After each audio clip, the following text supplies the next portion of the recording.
half merman. I didn't need to know all that. Thank you, ladies and gentlemen, for joining another episode of the Everyday Black Man Podcast, a podcast for authentic black male thoughts. I'm Rankin. I'm joined by R. Reed, Armstead, and DJ All Awesome. Mike. We have our special guest today, AJ Watkins, joining us again. Yes, I'm back with the family. You already know. I'm so excited. With the natural kinks and curls. Yeah. Hold on, Always. I never got my. Hold on, do you have my package? What's the name? Yeah, I've had both of you guys packaged for literally forever, but you never actually came and got it. But in the middle of this, I wanted to also say thank you to our special guests, Sham, as well as Mentis. They'll be joining us because, as we told you guys the last time that we had AJ on, we were going to get back. We were going to talk about all the different things that come up when you're in the military and you need to manage / be able to thrive with your black hair. So I wanted to start by, once again, having AJ reintroduce herself. Jay-Z reference, you can do that part, Reed. Yeah. Go ahead. No. I was doing. It was a joke. Moment's gone. The moment is gone. The moment's gone. It's okay. It's okay. But AJ, go ahead. Got it. I was like, should Reed introduce or I'm gonna introduce? Okay, I'm going for it. Okay, so I'm AJ Watkins. I'm the founder and CEO of All Natural Kinks. So All Natural Kinks is a natural hair care company, really focusing on hair growth, length retention, getting you everything you need to do both. Also, we are going to be in the process of getting into different workshops and one-on-one sessions to really help the community learn about their hair, take care of their hair, and grow it and flourish it with natural hair care products. Nice. Absolutely wonderful. We really appreciate it. Hi, I'm Apostle Reed, the star of the podcast, and I'm back. Yeah. No one asked to introduce you, but Mentis, can you please tell us a little bit about yourself? Will do. Hi, I'm Mentis. I spent, 10 years in the United States Navy. We went from not being able to do anything to our hair, so they're like, you know what? It's okay to wear a ponytail. So yeah, I definitely have a few things to say about that. Excellent. Thank you for your service. Yes, thank you for your service, Mentis. In addition, we also have one other person here named Sham. Sorry to cut you off towards the end there, Mentis. Sham, would you like to say something about yourself? Really? Yeah. At least the military experience. Are you one of those crayon eaters just all might talk to? I did 6 years in the Air Force. Okay. Spent all of my time on Army bases. So that's just like going to a third world country. I wouldn't say that. I've been to third world countries. I have too, and they always got Army bases there. Yeah, no. Without the military. Oh, okay. No, I'm Army brat, but I'm 11-year Air Force vet, and I just stopped rattling off my assignments. I've had like 11 assignments in my time, so that's it. Well, I've been trying to put the two of you Negroes in the same room for a long time so you can talk that Air Force stuff. But instead, you're a terrible person. That's the general. Never mind. Not gonna say that. Leaving the Army wrong. Terrible.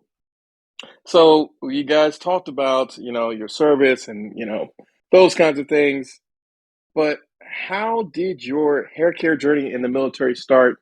Starting with you, Mentis, and then AJ, feel free to chime in when you have an opportunity. Sure. Okay, so yeah, going into boot camp, I decided I was going to get braids, and I did.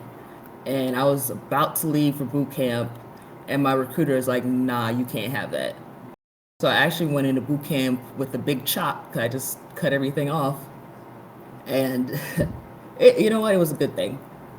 Because my hair was able to grow back, and I was able to learn actually how to manage it. Because I hadn't had natural hair since I was like 9, probably 10 years old. Wow. So yeah, oh yeah. But I got out of boot camp, and big Navy as they call it.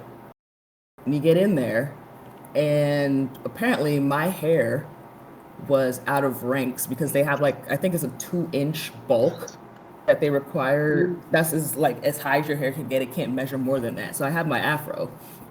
It can't go with a ponytail. At this time, you couldn't wear dreads. There were cornrows, but it had to go straight back.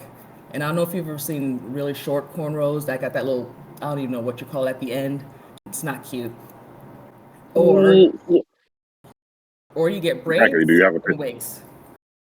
You have a picture? No. Riker had those. Ugh. You better leave me alone, bro. This ain't about me. This is about them.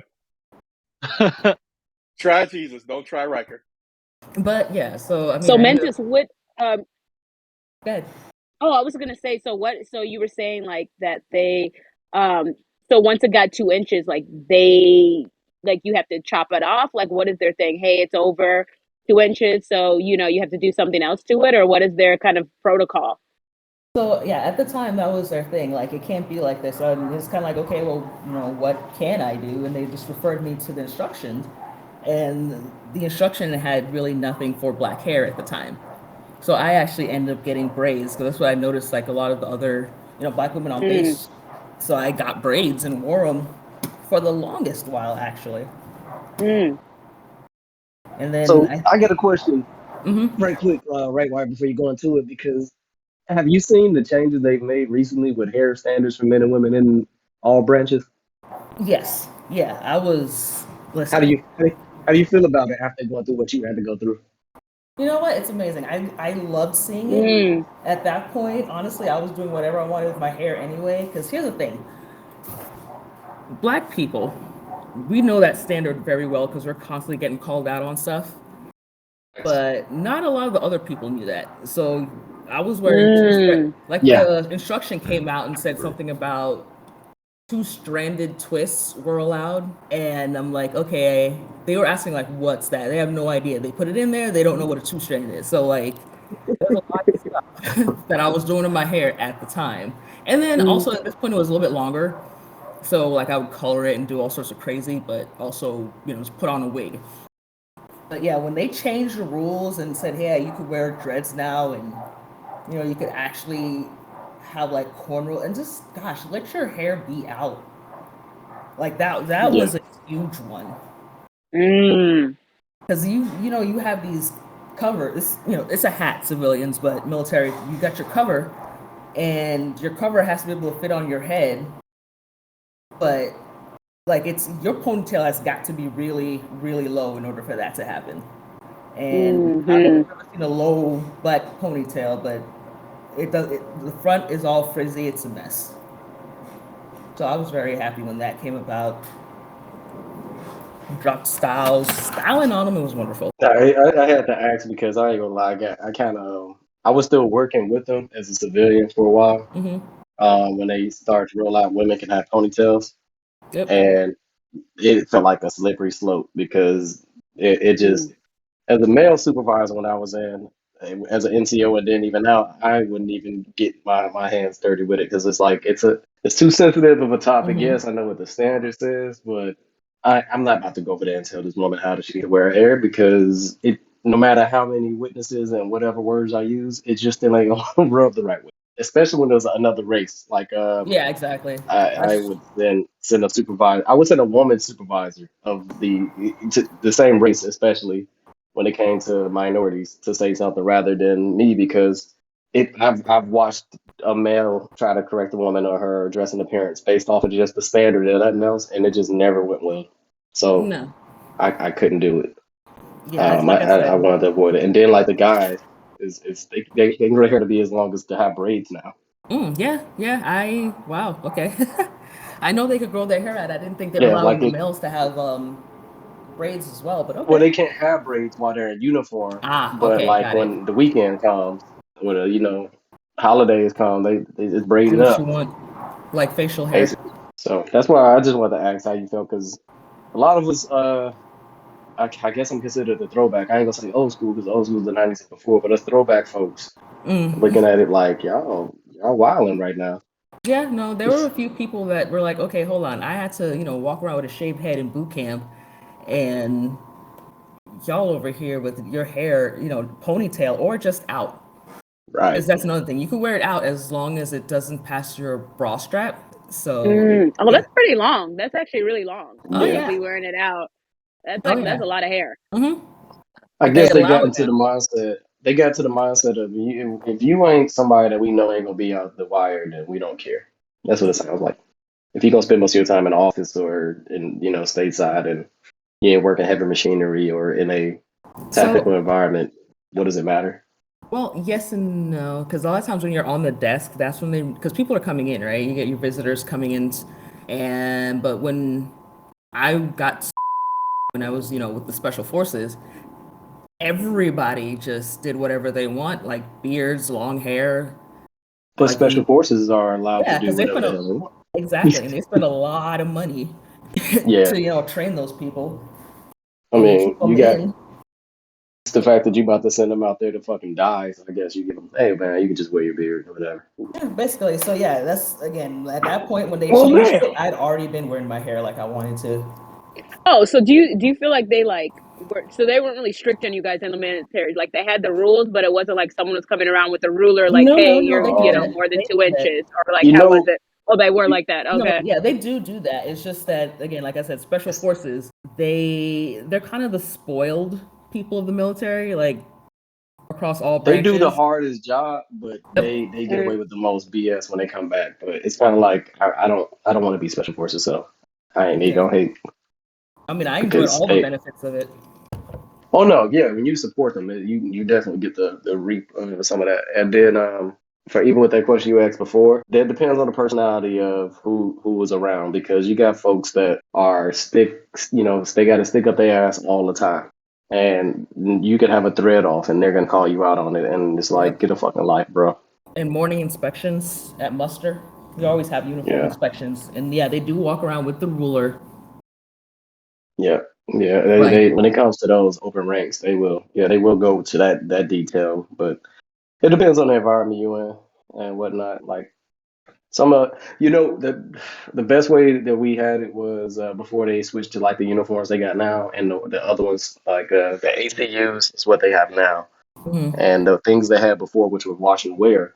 Your uniform used to let you know who was a piece of shit and who wasn't, because you had to actually iron it and crease it and everything and polish your boots before everything with the suede and wash and wear. Now you can't tell who a piece of shit is because everybody got the same requirements and what they have to wear, and you're actually not allowed to even iron a uniform. Outside of your dress. Yeah.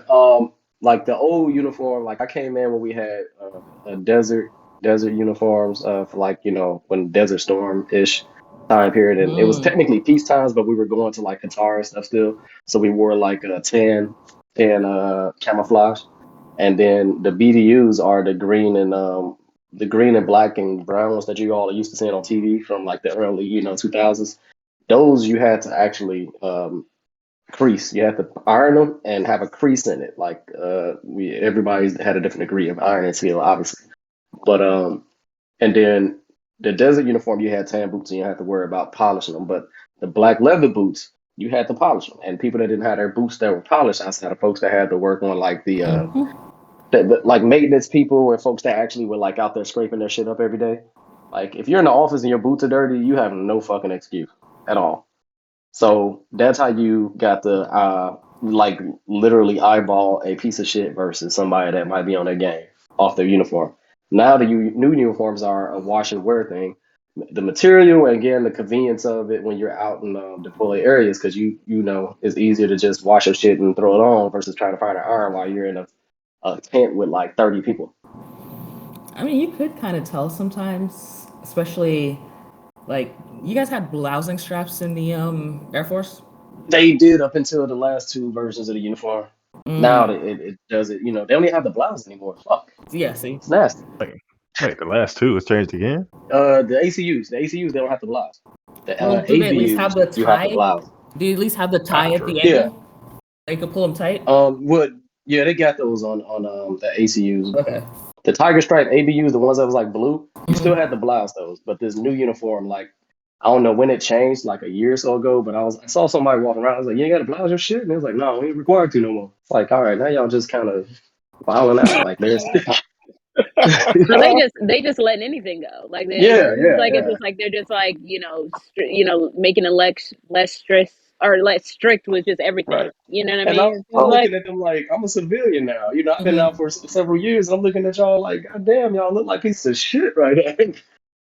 So y'all all were in the military relatively to the same time, Mm-hmm. and you spoke to the dynamic of being a black woman in the military. Mm-hmm. But I know y'all talk. Did white women also have those issues? I know you can't speak for them, just from what you heard. Not as much because their biggest issue, or that the ones I knew, and when you had this conversation, it was just basically hair color.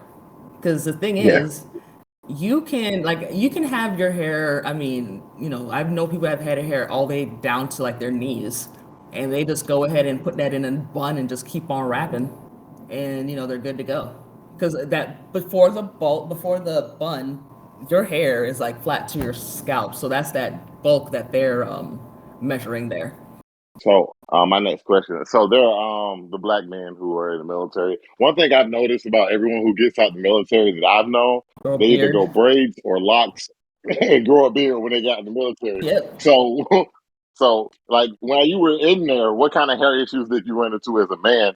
That the admiration of those natural styles that black people tend to like. What kind of issues did y'all run into?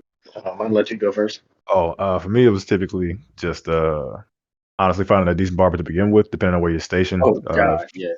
You always have your on base, I guess, mall. I forget what it's called, like PX, X or depending on The yeah, what kind BX, of base the you're on. BX exchange. barber. Yeah, Right. yeah. You got your shopping mall for the base for anybody who's civilian, Quickie Mart. and there is going to be like one barber shop in there, Mm. and they have like these clippers with a vacuum attached, and they're just and you pray that you get somebody who can at least draw a straight line with a ruler. But most of the Dear baby time, they Jesus. just like zah, Well, zah. you know, They So, go in so the I the had a fresh line isn't included up in the regime. I would first think a line. lineup, a clean lineup. No. That doesn't There's no matter. The line. high tight. I actually had a homie that he's a barber, but he worked on the exchange for like only a month. He said because he told that he got complaints from the manager about not being fast enough. They like get him in the chair and get him out. Yeah, it shows. Oh, so it's just about quickness. Wow, It's about like this is Turnover. just line you guys Head up. count. Give me that. Yeah, Yeah, turnover. That's the word. yeah. They wow. want numbers, but like he said, the hardest thing is finding a barber. So you kind of try to find you run into somebody that's fresh on the base and see who cut their hair. And most of the time, you might have with just a person that cuts out of their crib or the dorms. 'Cause that's what I end up being at most of my bases. Was you get the barrack barber, or when you deployed, the person that just cut. And I learned how to cut because I was in because I'm to all you California people. California has some of the worst barbers in the world. That was my first base in the Bay Area, Oh, and you We do. Oh, have some of the worst hair care in the world. you California has the worst barbers out of every the black you know barbers. Black what? I'll take that compared to East Coast. You know what? Yeah. Mm-hmm. Mm-hmm. I'm barbers. about to say you just crapping on her entire area right now. I'm sorry, no. I lived because I lived in SoCal as a kid and teenager. Then I went to the NorCal as an adult, and I always remember my haircuts weren't necessarily the crispiest. Like it was, Wow. the East Coast has a lot of barbers from the South, and then Yes. like out here in Texas, you got Latin barbers and black barbers. Mm-hmm. And Latin barbers are very good with the razor, but they sometimes push black people's hair back. Oh God. And in Chicago, I think we're pretty in the middle because I've never had a bad haircut when I lived in Chicago. They're just expensive as shit, like $50 for a cut. Um, but California was the worst experience of trying to find a barber. Even when I went to Korea, it was easy to find a barber. Like the Korean girls are I've shit little guys in California. I've heard but I've heard that like because my fiance he was from the DMV and coming here, and a lot of his friends came here, because I'm in Southern California now, and it's a similar experience. I've just heard it's just like they have who they regularly have. They have like the regular person, they have a backup, but here it's Um, just like finding that one regular like person that's gonna do it right every time. I've heard it's hard. It is. what's funny is when I finally I've found heard it's that one difficult. barber in NorCal, he was a Filipino dude. Oh, good. Oh, really? Okay. Yeah, like it's funny when you find somebody that ain't your race, but it was literally a Filipino dude. But to answer your question, Reed, I went through every hairstyle I could before, like within the limitations of it. Like I grew it out as long as I could before somebody said something, because like our guest said, we got scrutinized way more than whites and everybody else. Like white boys were getting parts in their head, and they try to say, "Oh no, it's combed in," and it was actually cutting their hair, Yeah. and we couldn't have parts, but they got away with it. They can grow their hair extra fucking long and not have an issue. But if our shit get too froey or too long, they looking at us sideways, how our hat fits, like, and beards especially, man. Like they make you fuck up your face in basic training. Like I was lucky because obviously you make fun of it all the time, but I don't have a beard. They tried to make me shave still when I was in basic training, and I literally would just put the shaving cream on and wash it off. Like I would let my drill instructor, the drill TI we call it, but the drill sergeant, I would let him see me with it on the shaving cream, and then I'll just wash it off. I'm like, nigga, why the fuck y'all bother me? I literally have the babiest face in here. Get the fuck out of here. Yeah, But because that razor and black man skin do not work. no, and they make motherfuckers Yes. dry shave. Yes. That's the Oh thing. yeah. They make, and a lot of dudes get fucked up, so they gotta get shaving wafers. Or So no black dudes shave will walk chicks, around with yeah. fucking exactly, and then they getting hit for that. It's like, why you ain't shave? I can't even put a razor on my hairline, man. I'll bump up so bad. Imagine if your career is on the line because you can't shave and you Exactly. ain't got the right documents. Exactly. Like they did that. Like they had so many people fuck up their faces. And what do you think? Like, what do you think was like the issue with it? Do you think it was like lack of representation amongst like the higher It ups, is or like they just we did with the race thing, we or what was it? You think? the military is 60% white. I looked it up just because I was wondering who it was the race war, and I said whoever has the 69%. I just looked it up. the 69. 69%. Yeah, Hell yeah. so 69. yeah, it's 69% white. There you go. So think about it. The top of the top, there's the top 1 percentile, the people that are in the highest positions. They will celebrate when we get a black person up there, but the thing is, that's one black person for every how many years. So, and then I promise you, them motherfuckers ain't got it. Obama didn't have a liner. You think them niggas got liners?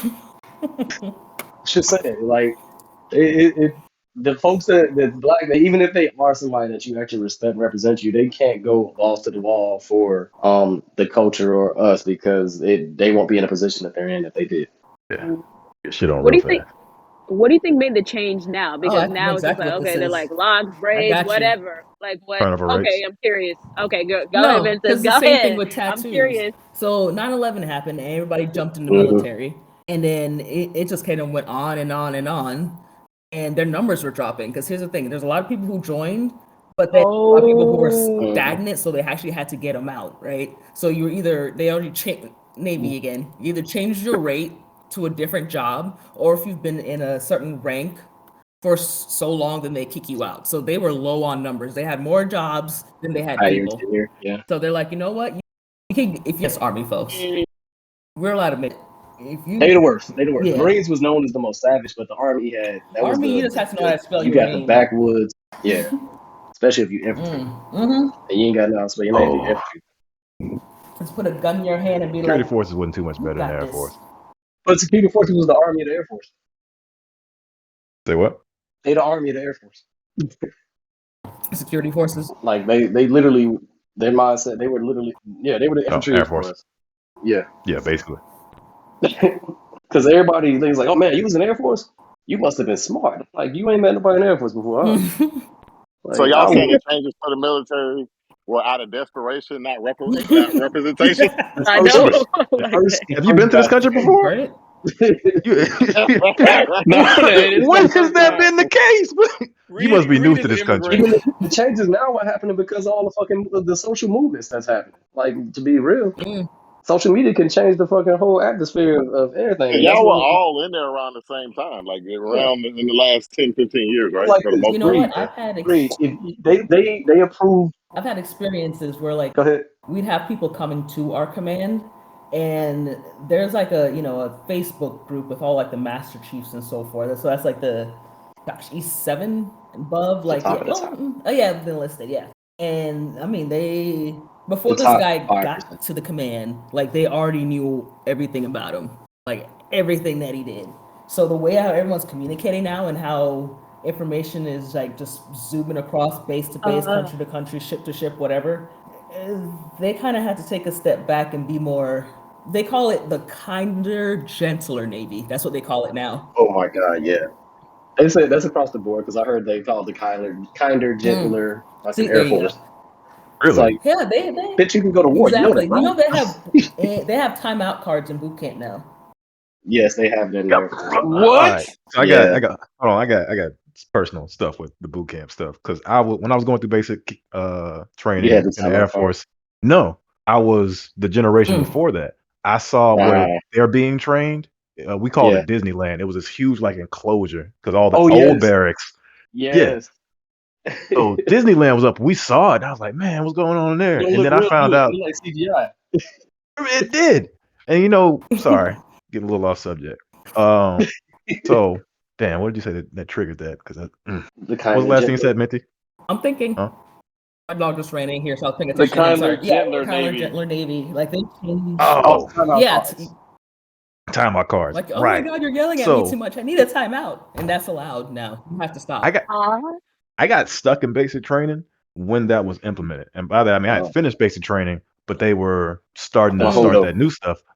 Yeah, hold over. So I'm stuck in there, and I'm seeing these new people. But the funny part is they only implemented that in Disneyland. If you were still going through basic training and you were in one of the old dorms, and I mean these old doors were old doors. They're supposed to be like a sexual assault phone in the bathroom. There was just an outline in ours. I was like, how? We had one? Like we didn't have working heat and air. Sorry, were you in when they changed the rules to where you had to be an E6 and above to be a TI because of all the sexual assault all the cases? stuff that went down. Yeah, and Bro, the drill instructors, fucking the troops and shit. But I had a problem with that because I remember when I went to tech school, there were girls sitting there showing me their phones, like, oh yeah, I was flirting with my TI the whole time, and like I knew a few that married them. Like it was some of them that called the board. Like they only went one way. It only went one way. That's all. One girl out of boot camp got with one of our RDCs and got pregnant. Recruit division commanders in RDC, so they're the ones in charge of you while you're in boot camp. They got out, made official, got pregnant within the first week of her being out. Hey Reed, look, I know you ain't got no ties to background, but you would have thrived in it with your messy ass. You would have probably made it all the way to goddamn master sergeant. The thing I notice about anything with sexual assault, we protect women even if they are at fault. That's just how it goes. Like that's not how the Air Force. I mean, not the Air Force. The military doesn't protect women at all. I can tell you that much off the bat. I was talking about rape and shit. I'm just like, they was really raping. Yes, like what the hell? And has that changed at all? Because I feel like it just seems. No. Oh damn. Well, no, it kind of. I'll say in my experience, a little bit, the protection at least. The protection, at least. I think it depends on the branch. It depends on. When did y'all get out? I got out in 17. I got out in 19. But I was a GS8 up until 19 or 2 times. So when did I leave? When did I move here? In August. So I was a GS8 up until August. Because I would think in the Navy it would be worse. Because I'm thinking I don't know if y'all all use on a ship. Yeah, easy. On TV. Yeah, ship. Well, I've never been on a ship, so I can't speak for that. But I get a few females I know that have been on the ship. I've had actually someone get. I was actually in my division when I was when I was a second class, which is like I don't know, I forgot what it's called honestly. Don't even care no more. Anyway, so this guy he got accused of sexual assault. He went to a whole captain's mast, and we actually every female in the command actually had a protection order from him. So even though for a while he stayed in the same building, like if he saw one of us in a hallway or anything, he had to go back the other way or go back to first lieutenant, which is where they clean up, I guess. Yeah, because I heard this one chick, she talking about take one for the team and tell. I'm like, what? What you mean, like 12? Yeah, and also, so God, I'm not snitching, but a SEAL team. I'm not gonna give you the number. One of the SEAL teams, they had a incident which involved drinking, and Well, you're not supposed to drink on deployment, but again, SEALs, they do whatever they want. Support, you do whatever you want. Most of the countries you had out there are dry countries for the most part. And then if you are in a country that allows alcohol, we usually have a 3 drink per 24-hour regulation. Well, you guys were, we had a 0.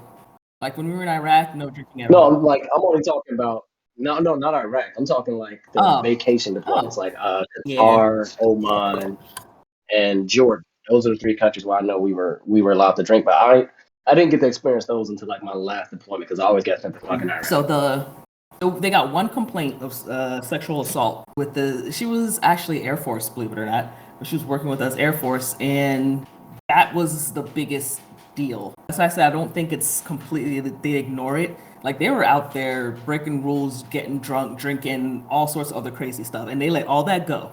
All they wanted to know was what was going on with this whole sexual assault case. And nobody wanted to say anything because you protect your own. So they actually end up pulling an entire team off of deployment because of a sexual assault allegation. So they take it pretty seriously. So now it's no game. It seems like now it's like it seems I still disagree. Yeah. Hmm. I go ahead to the yours though. Yeah, go ahead, Shamel. Oh, my bad. So I believe that they look out for their own. I believe that it's dangerous. There is no far end of the spectrum. It's all going to be completely situational. And I mean, I have seen some girls wreck the system. They have a list of dudes that they're like, he did that to me, he did that to me, he did that to me. And you start to question, like all these guys? See, I got a situation like that too because the definition of sexual assault is also different in the military. It's like right, but the thing is, in the military, word gets around if you're in the same base. She had been in that base for years. Oh yeah. When I first got there, a dude said, like, "Hey, don't even look at her the wrong way." 3 people back to back, unrelated, came to the room and told me that. From the time I got there to the time I left, she had 7 more cases. She left that base in 2 years with over 20 cases. So she was white. Yes. Sorry. I was just answering the question. I didn't mean anything by that. Sorry. I remember this army chick. I think she was a specialist. She had came and did I think it was fucked up off the back. They let her come and do like a speech for like the sexual awareness month, something like that. But if you heard her story, you would realize she wasn't even completely healed, and she was still in shit for her situation. She said she was sexually assaulted by one of her friends who was cool with her first sergeant. First sergeant for you guys is not military, is like the person that is like y'all, the vice prince. That's like the motherfucker that enforces all the rules and hands out punishment. She got stuck there for a while. They didn't believe her, and then she went to the sharp for them, sexual harassment awareness person, something. I don't know what the hell the P is because it's SARC for Middle Air Force. But anyway, it's supposed to help you through the process. They didn't. They didn't help her. They didn't do anything for her. And then they moved her to a new location, but that new location, that guy was still there, like a new base, and she ended up getting sexually assaulted again, and her case is in limbo. Like she was telling us the story, and I'm sitting there in the crowd, like, "Yo, she's still fucking And this is something she was like going on for 3 years. Like, why is she here talking to people when she has no healing part of the story? It's literally she's still suffering. Like that was the fucked up part. But my personal experience, I got called in as a witness on one. This Filipino girl who cheated on her boyfriend who used to work with our group. She cheated, but claimed rape on one of them was my homie, another one was our coworker. Because she had sex with both of them in the same night and didn't want him to find out. My homie, who I ain't gotta say his name, but he cheated on his wife, so he got in trouble because it wasn't the rape case got dropped when they found out they had text messages, and she's literally planning this, and it was consensual sex. But he got in trouble because he was an E4 and he cheated on his wife, and that don't appears against the UCMJ, so he lost the strike. I call bullshit on that because I knew a master sergeant, a senior NCO, who cheated on his wife with her sister and moved her in the house while she was deployed, and that motherfucker got a slap on the wrist. But dirty motherfucker. Yeah, but the thing is, when you're a senior NCO or an officer, it takes an act of Congress for you to catch any real type of trouble. Like if you are a commissioned officer, you got to get something signed by the Secretary of Defense. And if you are a senior NCO, you have to have something signed by the Commissioner General. It's like that commander who's selling drugs. In most cases, they're not going to elevate it. I guarantee that's not the first time he got caught. We had a commander down here. Doing what? TMI. Okay. TMI, you about to tell on everybody. I'm just listening. I'm like, dang. All right. Here go even fun one. A white commander that I had to go to Jordan with. He was a fighter pilot, and he was the commander of the garrison at the base that was at. That motherfucker got child pornography found on his computer. The folder was titled. The folder was literally titled "Jailbait." I know this because I knew one of the investigating officers, and he got 6 months in Leavenworth, the military prison, and a full retirement. Sounds about right. Yeah, that sounds about right. Yeah, but if you a full retirement, I was gonna say so. But if you are, let's say, E6 and below, and you get caught just like, let's say, a drunken DUI. You getting a stripe taken, rank kicked down, and depending on how much time in service, you're kicked out of the service. 45, half month's pay. And not even that, you just bystander. I've had people get in trouble because they were in the same room as someone else who was in the military who was acting a fool, and they didn't stop them. Yeah, I seen that too. But mind you, I didn't come with you. I didn't show up with you. I am not your battle buddy, liberty buddy, whatever. I was in the room. I'm in the military. You in the military. Now we're all going to captain's mess.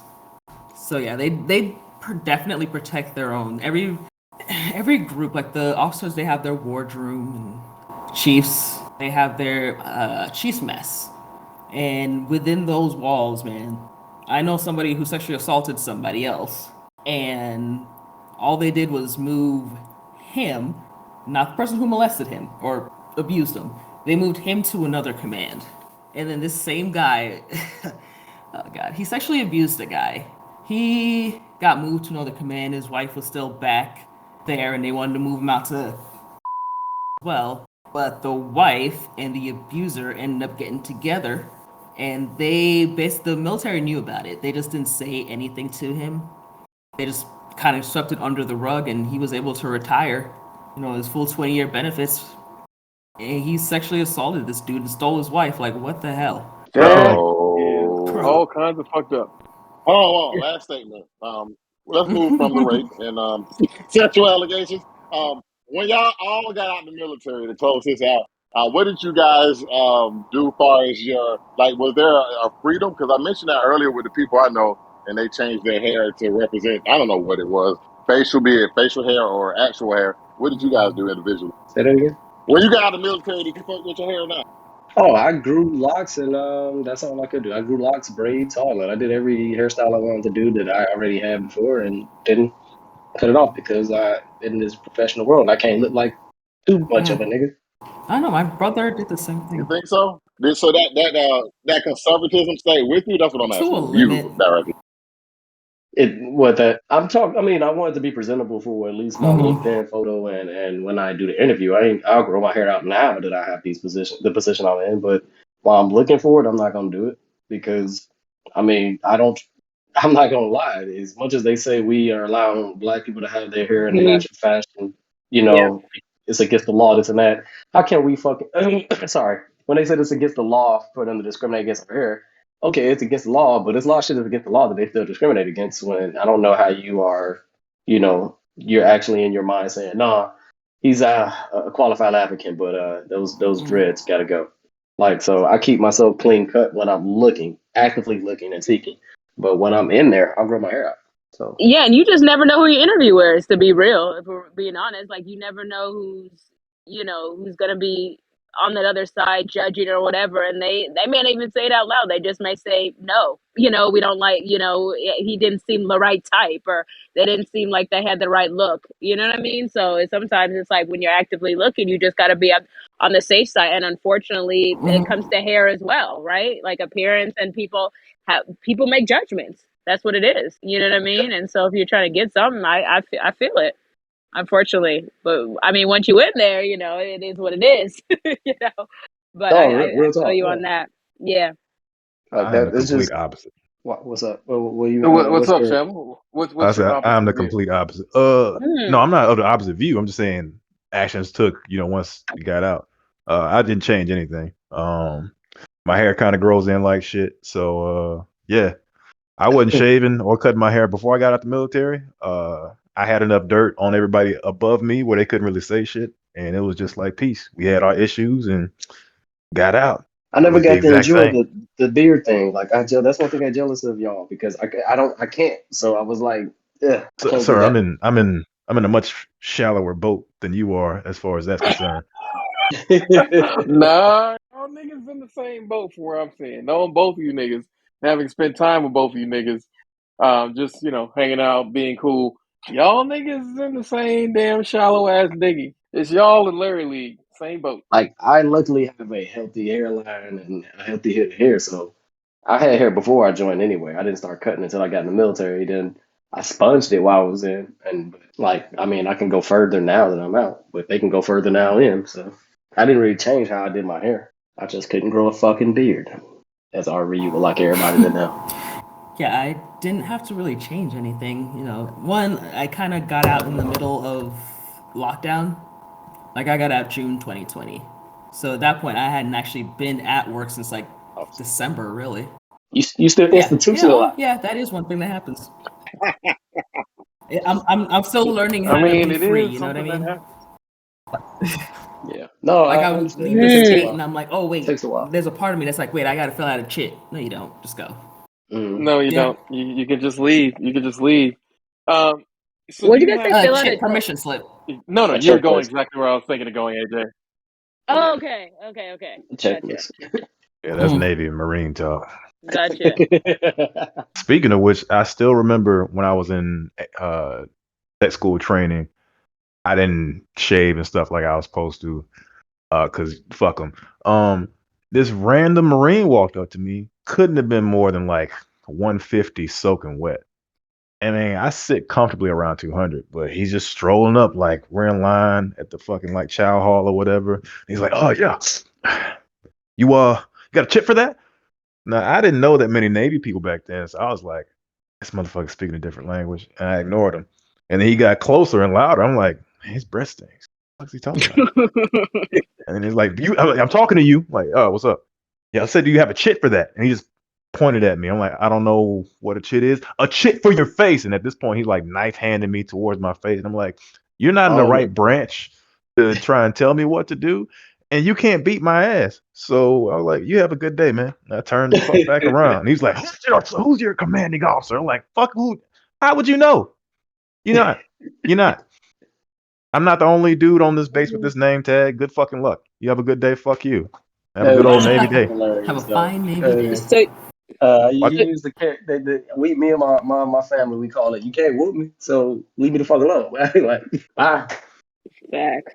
I think I might name that Mentis after the podcast after that. Thank you. What, can't whoop me? No, have a fine Navy day. That's because it's a Marine. They don't like that shit. It's such a polite after. Always call him shipmate. Aren't you kind of just an offshoot of the Navy? The Navy Marine Corps, yeah. I was thinking child porn and sexual allegations, but whatever. It's bad. Look, I'm trying to get people to listen to the podcast, Reed, not ignore it because they don't want to feel dirty. Did y'all be surprised how nasty it is in the military though? Like, it's a reality TV show. I believe real. Yeah, there's some really good stories. I believe it. And it's some of the most organized racism you're gonna see, because who was the most. All right, if I would have asked y'all, I'll ask the military folks too. But who do y'all think is the ethnicity that like does the most? What's the word? They collectively organize and move in unison. Yes, the Filipino Mafia.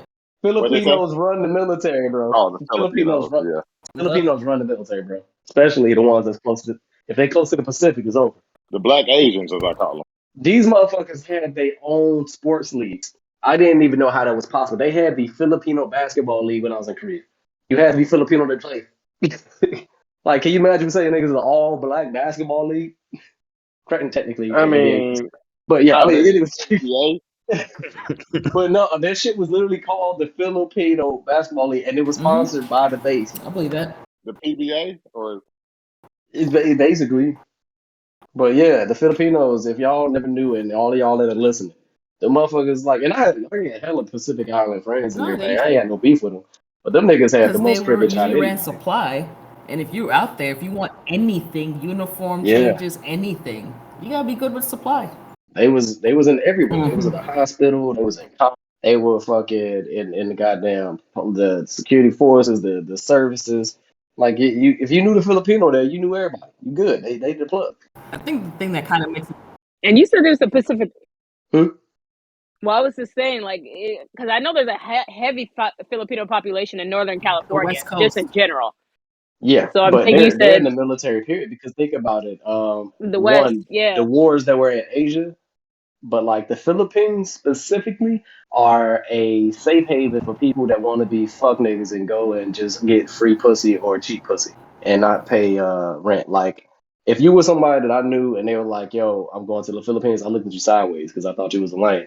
because those women out there are, made to order, or they'll marry you just because they want a green card. Like and it's when I was contracting for 2 years with the government, there was a lot of cats that bought apartments and they would take their vacations in the Philippines, and it's it's heavy. Just put it like that. Mixed or full blooded Filipino.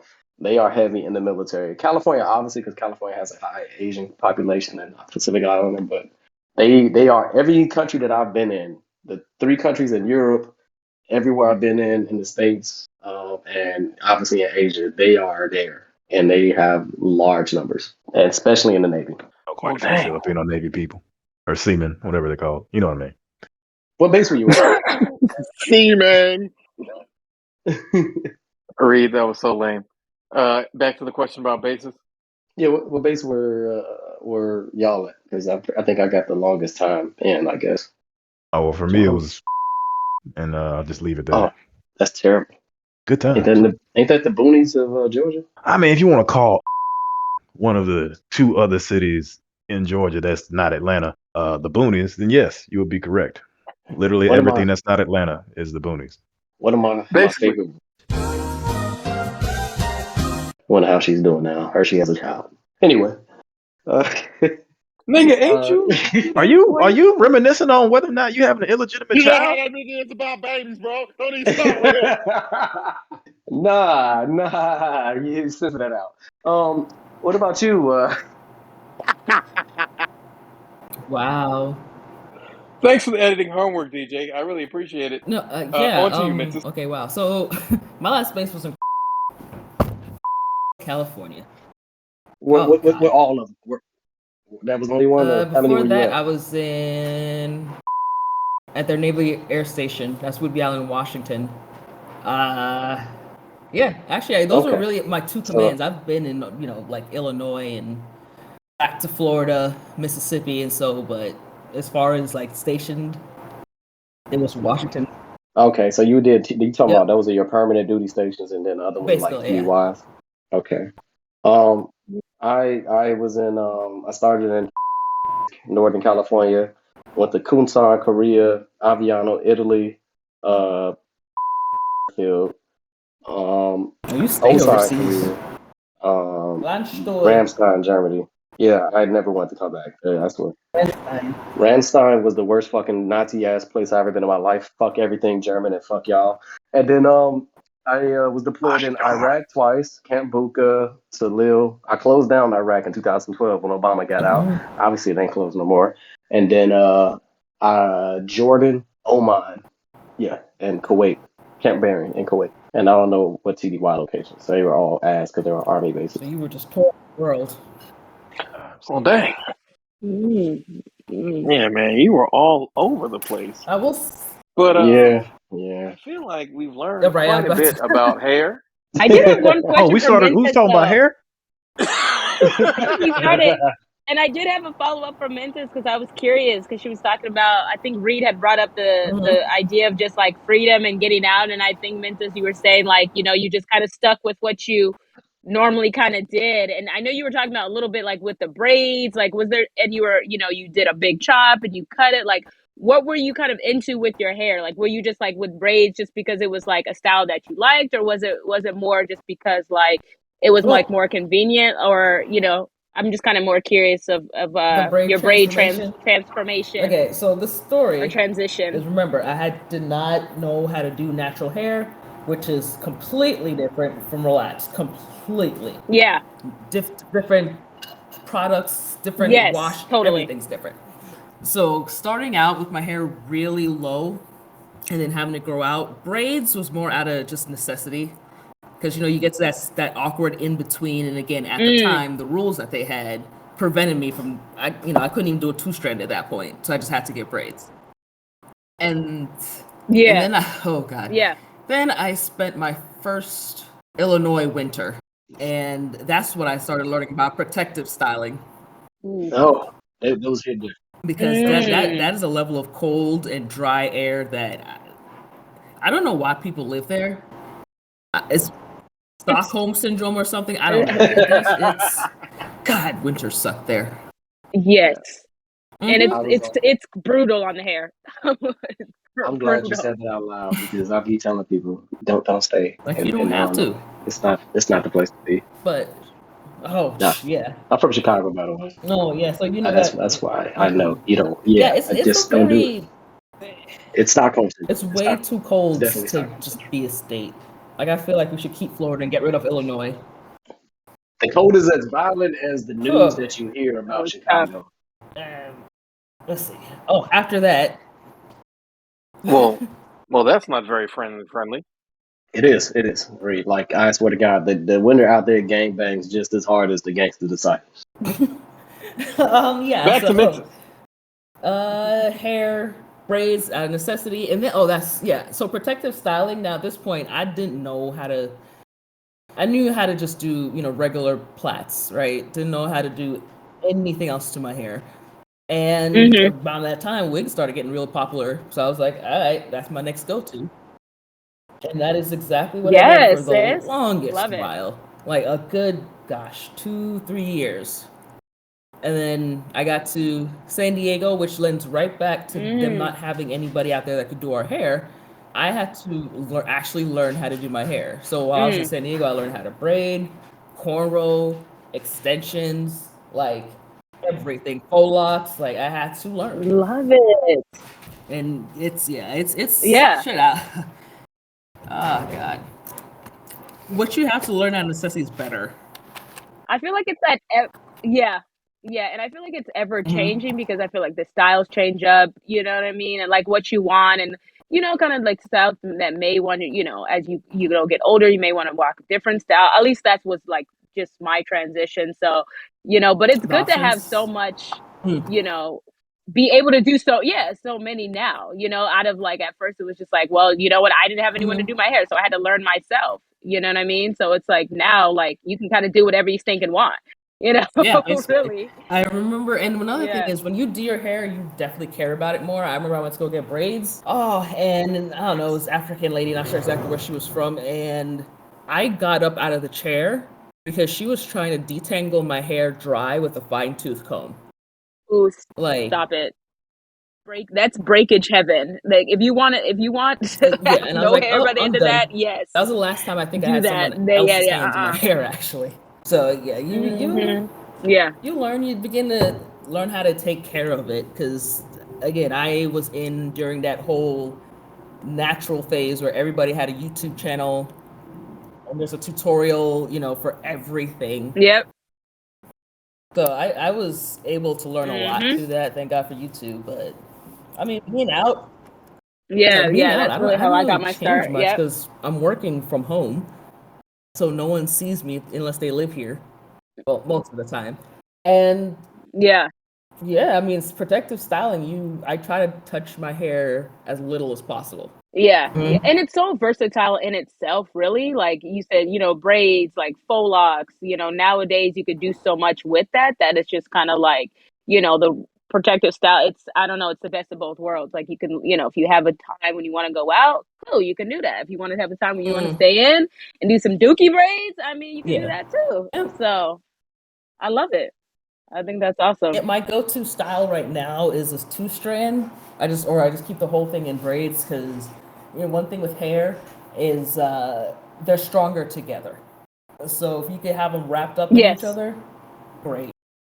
And do that as long as possible. I feel just like that low manipulation, like the less I always say, like I always preach, like the less you're in your hair, like when you leave it alone, like even to keep it in braids, keep it in twists and style when you're not manipulating every day, like your hair is just going to flourish, it's going to be healthy, it's going to grow.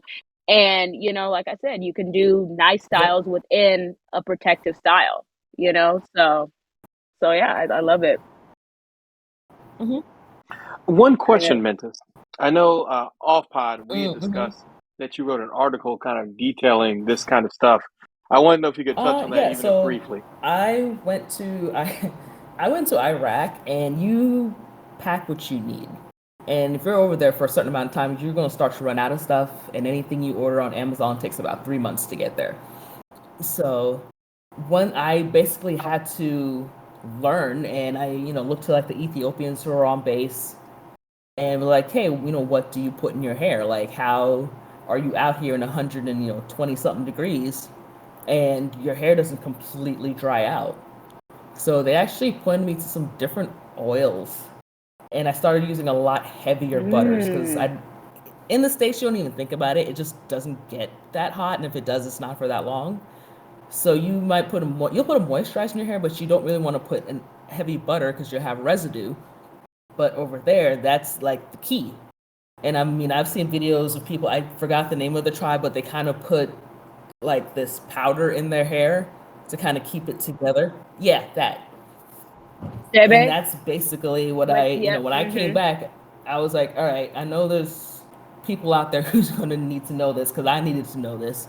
And, I just basically reached out to, what was it, naturallycurly.com? Yeah. And, sent them an article and they're like, yeah, cool, we'll put it in. But it was just, you don't know what you're doing over there. You think you do, but it's a completely different environment. Like the pollution level's different.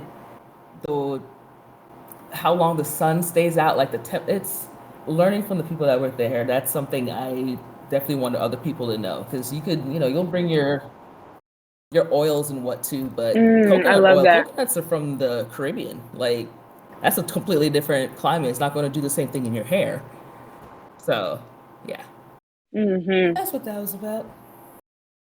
Well, thank you. I really do appreciate it. Thank you for recapping that. Did anyone have any final thoughts before we go ahead and close out this podcast? Don't join the military, niggas.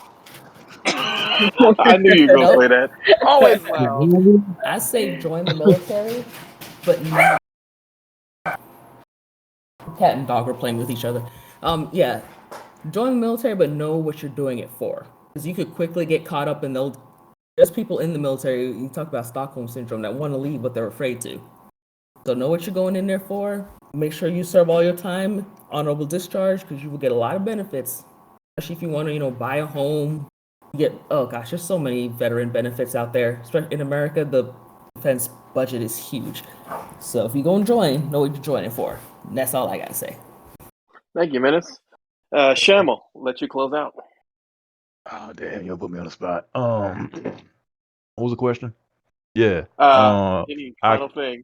Go ahead. I completely agree with either don't join or know what you're going to join for. And I'd say before that, know who you are, because I feel like a lot of people, their downfall in the military is that and it's kind of what the military counts on. They count on you not being a complete person, able to think for yourself. And that helps with the, whole military aspect of things. You want rank and file, order, and all that jazz. But it doesn't always translate into good experiences inside or outside the military. So just having some form of mental independence and a strong enough character to achieve whatever you want to. You need to know what you want to achieve and then actually have the strength and follow through to do it. That's it. Well said. Well, thanks. I really do appreciate all of our special guests. Definitely well said. AJ, thanks again for coming back to have yourself tell us a little bit more about hair and also hear from our military panel. And thank you for all the great questions that you asked for them. Thank you again to all our veterans for their service. This wouldn't be the same podcast without all of you, including DJ Allmight, who in his own roundabout way kind of kicked this all off when he went from listener to fan to being person on the podcast. So it's a traitor. You're a terrible person, Reed. Continuing in. Thanks again, ladies and gentlemen, for listening. That's why niggas keep leaving you, Reed. You can't keep them mad. God damn it, baby. Keep your bromance off the podcast. But anyway, thanks again, ladies and gentlemen, for listening to another episode of Everyday Black Man Podcast, a podcast for authentic black male thoughts. I've been Riker. I was joined by R. Reed, Armstead, and DJ Allmight. Thanks again to our special guests, AJ Watkins, Mentis, and Shamel. You can hear us, of course, always on all of your favorite streaming platforms. Our website is www.everydayblackman.com. We also have a Patreon. It has Reed's dick pics, Armstead fitness tips, and a whole bunch of other things that... Don't worry. Unless you're going to join the Patreon. We'll tell you off there. We'll tell you off there. We'll tell you off there. Follow us on Twitter, EVYD Black Men, Instagram, Everyday Black Men, and the Everyday Black Men Facebook page. Peace.